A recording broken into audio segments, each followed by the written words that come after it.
The following program is sponsored by The Greek, Ely's Radio Shack dealer at 570 Altman in downtown Ely, and brought to you as a public service by Georgetown Media in Ely, Nevada. White Pine County Commission meeting, October 28, 2020.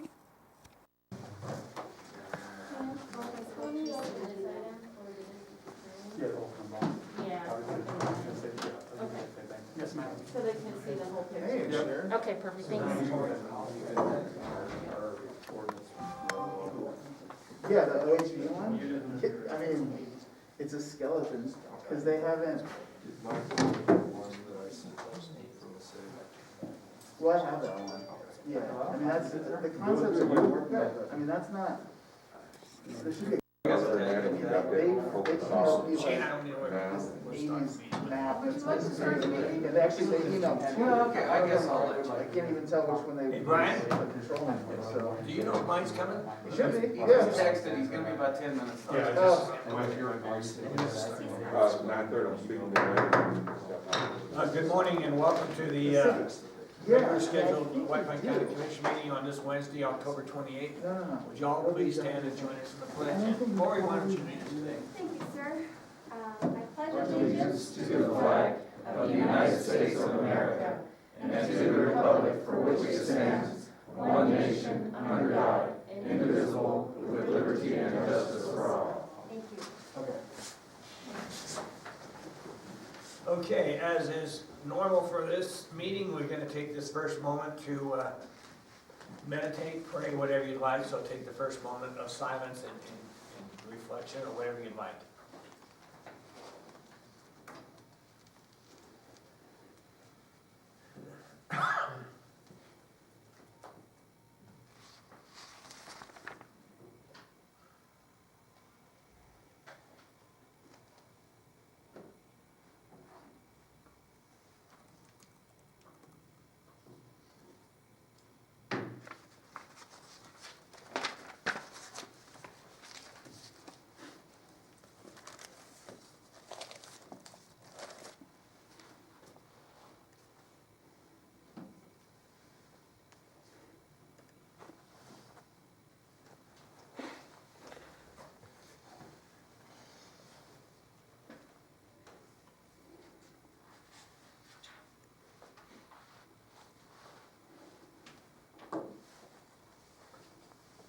Okay, we're going to go ahead and start with the meeting, and the first thing we have in every meeting is public comment.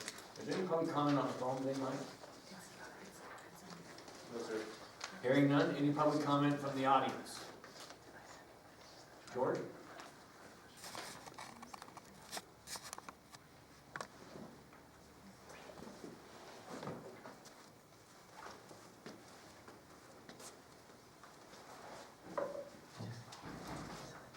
Thank you, Mr. Chairman. Mr. Chairman, on your agenda item 2C3B, you're to consider engineering services on the McGill Slide Ditch. Do not hire or consider those engineers that design the convention center parking lot or Avenue D roadway north of the Holiday Inn. The road, Avenue D, is much too narrow to allow an emergency vehicle access, let alone a large fire truck or ladder truck. The Holiday Inn is a 3-story structure. The city has failed miserably to address the issue. There is no proper ADA access along the north side, along the Van Camp junkyard. The curb and gutter should have been back another 6 feet to allow for a wider road. The county and the city need to hire engineers and inspectors that know what they're doing and abide by codes that they have adopted. And that includes the new parking lot at the convention center. Here's the ingress egress on Avenue D, much too narrow. You have an arrow that says no left turn, but it implies the other lane, not on the highway. Mr. Chairman, the center walkway has not been put back in at the convention center parking lot. Does not meet minimum ADA requirements for the handicap. They're being forced into the street, which could be hazardous, especially for those in a wheelchair. This is new construction, is mandated to meet minimum federal ADA requirements. Told you more than once. It appears that one of the lines involved in the renovation located on the corner of 7th Street Lions was installed onto private property. That cannot be done. It requires you to stay within the easements. That needs to be corrected. Mr. Chairman, per Governor Sisolak's Directive 024, Section 5, which states individuals not exempted by this directive or guidance issued by the Nevada State Health Response shall be required to cover their nose and mouth with a mask or face covering when in public space, whether publicly owned or privately owned, where the public has access by right or invitation, express or implied, whether by payment of money or not. Mr. Chairman, Commissioner Bolas has attended at least 15 to 16 public meetings that I have also attended now, and has not worn a mask. As a public official who took an oath to enforce and abide by all laws, he needs to comply or resign. The rest of the commission has the same obligation, and you are also required to ensure that one of your own is following the law, or that person must be reprimanded and brought into compliance. You're failing to do that. Again, do your jobs or resign.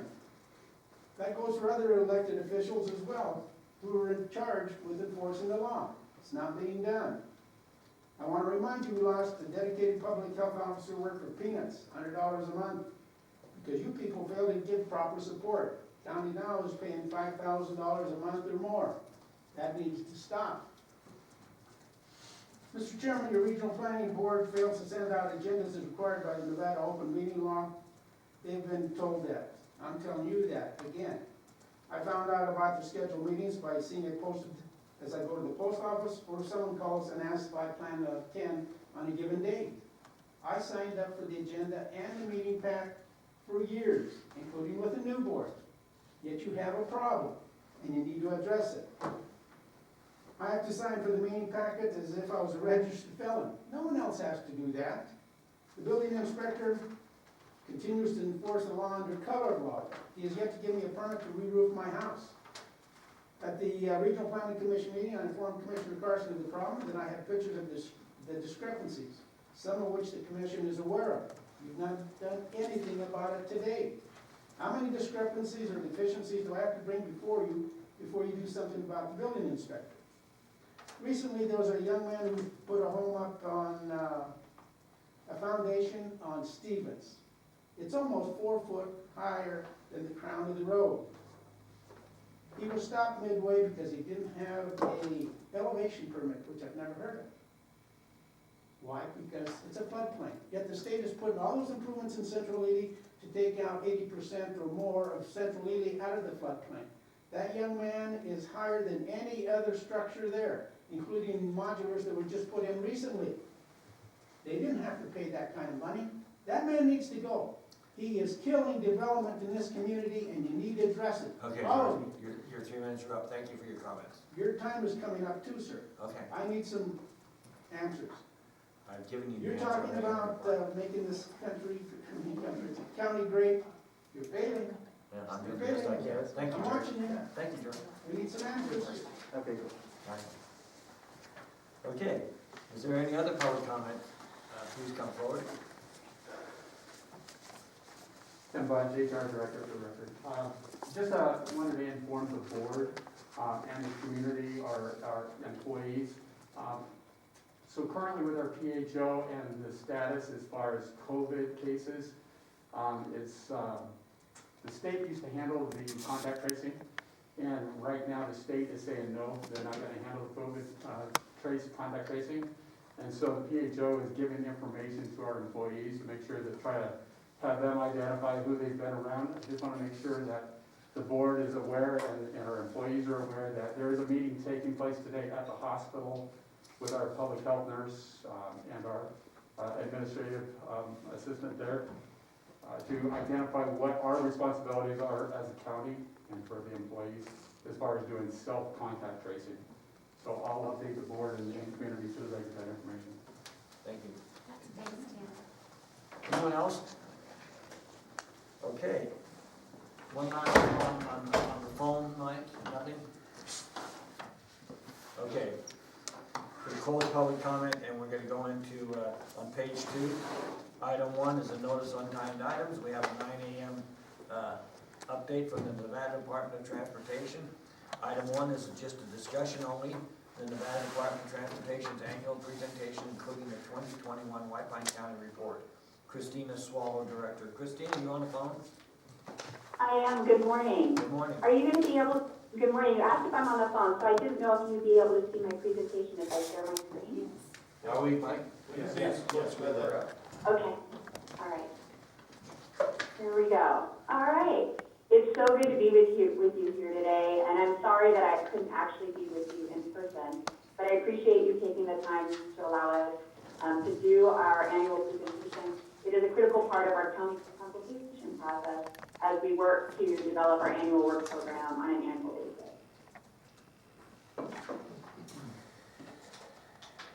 All right, so the first thing that I wanted to talk with you about today, and this leads into the action item, which is item 2, is the 2021 White Plains County priorities and concerns.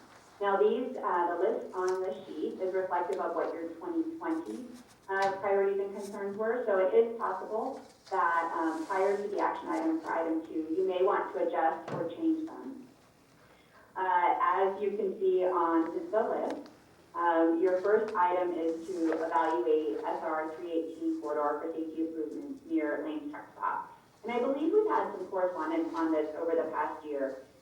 We have looked at the safety incidences and in the area, and actually have found that there are fewer incidences in the vicinity of the truck stop than there are in other areas in the community. And so they're actually, based on the data, don't appear to be the safety concerns. So I wanted to provide that feedback. I know we've provided that feedback in the past. You can certainly keep this as your top priority, but I wanted you to be aware that we have looked at your concerns in the past. And the second one is to replace the traffic signal at US 50 and 5th Street and coordinate planning with the county. And again, as I understand it, the removal of the traffic signal at 5th was a community process that involved stakeholder engagement and was supported by the city at the time of the removal. We have since looked at it, and as I understand it, it does not meet warrants to reinstall. So there are several other priorities and concerns on here. Again, later as part of item 2, you may want to reevaluate. You can certainly add, you can reprioritize, and you can remove. One of the things that I wanted to talk to you about today was our One Nevada plan. You may recall back in 2018 and the years prior, we were working on a statewide stakeholder engagement process to develop our One Nevada prioritization process. This was a statewide engagement where we worked together as a state to identify 6 goals. You can see them on the left there on this slide. Enhance safety, preserve infrastructure, optimize mobility, transform economies, foster sustainability, and connect communities. So those were the 6 goals that were established, and the upside down pyramid there, long range screening of needs through STIP and annual work program prioritization, is the process by which we use those goals to determine what our projects will be on an annual basis. When I started at the department, the One Nevada plan had just been approved a couple months before, and I asked the question of the team, how do we prioritize these goals across each other? Which is preserve infrastructure versus optimizability? How do those interplay and interact? And so over the last year, our team worked to develop criteria for each one of those goals, and we weighted and prioritized the goals so that this year, our STIP and our annual work program were informed by the data. Moving forward, and in fact in progress this year, we are working on really getting back to a needs-based, long-range screening. So all the way up there on the top, that long-range screening of needs will be 100% needs-based in the future. We're not at that point yet, but we're working to get to that point. And that would help us identify things like where are passing lanes most critical across the state? Where do we need to put in additional crosswalks? Where might we need to add an additional through lane, an additional turn lane, and interchange? So we're looking at using that to help us identify where our most critical needs are, and then as we filter down, that will help us shape our annual work program and our STIP each year. I wanted to share with you some of the accomplishments over the past year. As you can see on the slide, there were a lot, and there's still one that's pending out a little bit further. And I think that's the one that I'm going to focus on. because it is, although it is not yet complete, it was a huge accomplishment to get it into construction, and that is, of course, the US 50 and US 93 improvement that we were able to get started earlier this year. They'll be complete next fall, so we're excited about that. But along the way, there have been several chip seal projects done across the county, really making sure that we're focusing on preservation and keeping our existing assets in good condition. In our 2021 work program, I wanted to just share with you some of the highlights. As you can see, the total program is roughly $8 million, and it includes chip seal on US 6, State Route 490, State Route 895, some rehabilitation of the ping pong track and path, and also the State Route, the Baker multi-use path will be done, get some work. We'll be doing, supporting the Ely bus, as well as doing some work on our maintenance yards. And overall, again, an $8 million investment in the county in this coming fiscal year. And that concludes my presentation, and I'm happy to entertain any discussion. I don't know if you want to move to item 2 so that we can discuss in conjunction with the motion. I will defer to you, and I will stop sharing my screen for now, and if I need to, I'll share it again. Okay, I think what we'll do is go ahead and open up number 2, and we can still discuss what we had on number 1 at the same time. So let's go with number 2, which is discussion for possible action, the acceptance of the NDOT reports, and the presentation and or approval of additional comments or edits as requested by the commission. Go ahead. You on there, Ron? Okay, what we're gonna discuss is, she just gave us a report, and I guess that's what we're gonna, and we can accept additional comments on this. I, for one, got one for you, more than one, because I went to Las Vegas last Saturday, Friday and Saturday, and I hope you guys are on there. That road is the most ridiculous road I've ever seen. 250 miles, and I don't think there's another highway in the United States that has that length without any type of passing lane. I was on the upslope coming towards Ely at Elgin Springs. I discussed with you guys about putting yellow lines and no passing lines. I'm going up there just about to the top. A semi haul with a trailer load of wood was passing 2 vehicles on the other side. I had to stop my car, pull off in the bar pit, or I was dead. The other part of it is, a couple hours later, a couple of friends of mine were headed to Las Vegas. Around the Coyote Springs Junction, there was a major accident with fatalities. The road was closed for hours, for miles. There was no way to turn around or get around. My 2 friends had to back up from about 5 miles north of the Coyote Springs, go all the way back to Ash Springs, go to Panaca, turn back down to St. George to get home to Las Vegas. The road was closed for hours and hours. People had been sitting there, for as far as the eye could see, there was a pileup. That is not acceptable under any circumstance. There's got to be some type of, we talk about passing lanes or turn lanes, where you see these exits and entrances, that's where you have it. And I'll give you my example of the major places you can put it in your pipe and smoke it if you want. But there's, right as you enter into Alamo, the traffic is slowed down, it's backed up forever. You go past that to the Narrows after Hyco, as you go into the Narrows and the cars are coming after that slow. There was 15 in one pileup, there was 17 in another. I get towards the Sunnyside shortcut, another 15 to 17 semis and cars, nobody can pass. Then you go just this side of Lund is another one. So as you enter these areas where traffic is slowing either for a community or the Narrows because of actual slowdown in Hyco, if you're going over 40 miles an hour, you're gonna wreck. But those are places where the traffic backs up, and you get that many cars and that many trucks lined up, somebody's gonna wanna pass, and they probably have for years, and somebody's gonna die. Well, guess what? Down at 93, somebody did die. That was in Lincoln County. I took that road, it's the scariest road I've ever driven on. But 250 miles without a passing lane is absolutely ridiculous. and we talked and talked and talked. Turnouts, whatever you wanna call them. This has got to stop. You've had deaths on that road. There's sticker signs that say, "I survived Highway 93 and didn't die."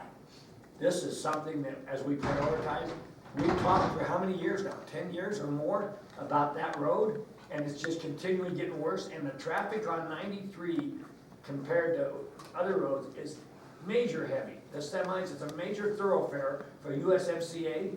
It needs to be addressed, and no more lip service. Lip service ain't gonna get it anymore. We're having accidents, people are dying in that road, and that is just ridiculous, and the state has to go. I welcome any one of you to take that drive from Vegas to Ely and vice versa, and enjoy the ride that I had, or anybody else that goes on there on a daily basis. And the last little tidbit I'll give you, because I continue to harp on it, the asinine route for I-11, which takes it from Vegas up 95, and you look at the deaths and you look at the traffic on 95 and compare it to 93, I think you better take a good look at that, because we're getting nowhere fast. And I mean, the lanes, the passing ability, the yellow striping of the line, and that Elgin Springs, that one road there, I talked to Ron, I think, going up there, that needs to be either a double yellow line or at least a no passing line, because as you're going up that grade on either side, there's nowhere to go. You're dead in water. So take a look at that. So those are the only comments I have, and I'm really, if you can't tell, I'm really irritated about it. So with that being said, I'll welcome any other commissioner that has a comment that can be made about anything that the state highways got going on. Anyone? While I am in agreement that we've got a lot of frustrating things out here, I want to at least thank you guys. I know that you have a tough job. And it's kind of funny, I've been thinking about this for a while in terms of how DOT operates.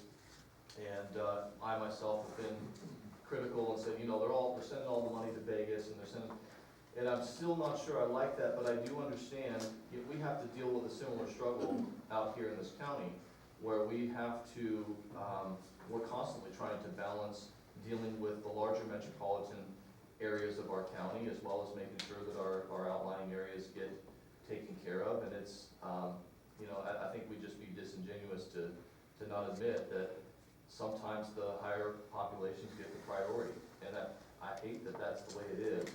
And I appreciate Richard and those of us that keep fighting, because if we don't fight, then we'll get nothing. I just want to say I'm not trying to throw you guys under the bus, because you have a difficult job. When there's a lot of people in a certain place, you do have to put infrastructure and focus on those kind of things. But like you said, you're working to protect assets all around the state, and we didn't really get into it today, but I feel bad, because they have to yield to what the governor is pushing in terms of allocating funds, and they can do the best that they can. Yeah, I don't even have anything else to say except that you guys have a tough job, and I'm hesitant to throw rocks at you, because I know that your job is hard. But we would like to see you work hard for us. So. Richard, I have Go ahead, some comments. Yes, Christina, this is Lori Carson, and you mentioned that, and I'm talking within White Pine County here, in reference to the 318 issues in Highway 6. You stated that the safety concerns that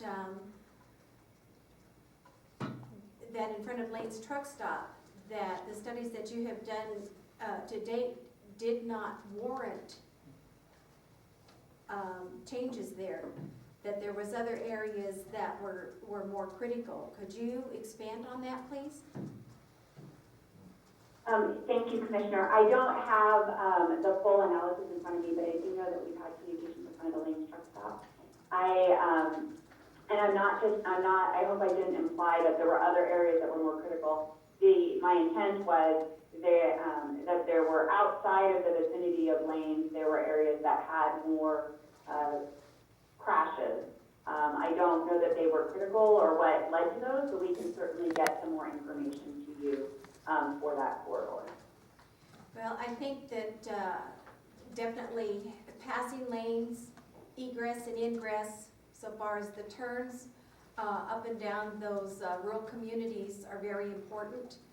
And also have you looked at going up or down Murray Summit in regards to passing lanes? Because we get quite a bit of slowdown with the semi-trucks.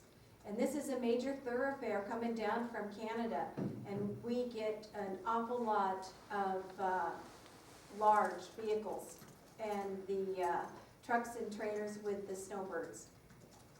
So I'm glad that you asked if we've looked at that. We are actually in the process of initiating a statewide passing lane study to evaluate all of the corridors across the state, the volumes, the truck share, and determine the grades, et cetera, and determine where we need to install passing lanes and prioritize the needs of those.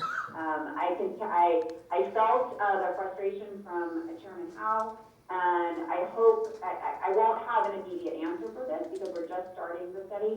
I anticipate that we're starting the RFP process. I anticipate that we'll have an answer on and a prioritization of the passing lanes in about 2 years, which I know is not today, and I know you really want the answer today. But we are working on making sure that we are analyzing across the state to really pinpoint where the most critical areas are, and that includes along 318 and US 6 to make sure that we don't put it in the spot that we think it's needed, but actually in the spot where it is most critical. As again, resources are limited, and so we want to make sure that we're targeting the highest priority areas, no matter which county they're in. So that should help us. Well, for White Pine County, I think that is something, that stretch that Commissioner Hal was talking about, and like I say, this is in reference to White Pine County, that those studies are urgently and critically needed so far as appropriate passing lanes.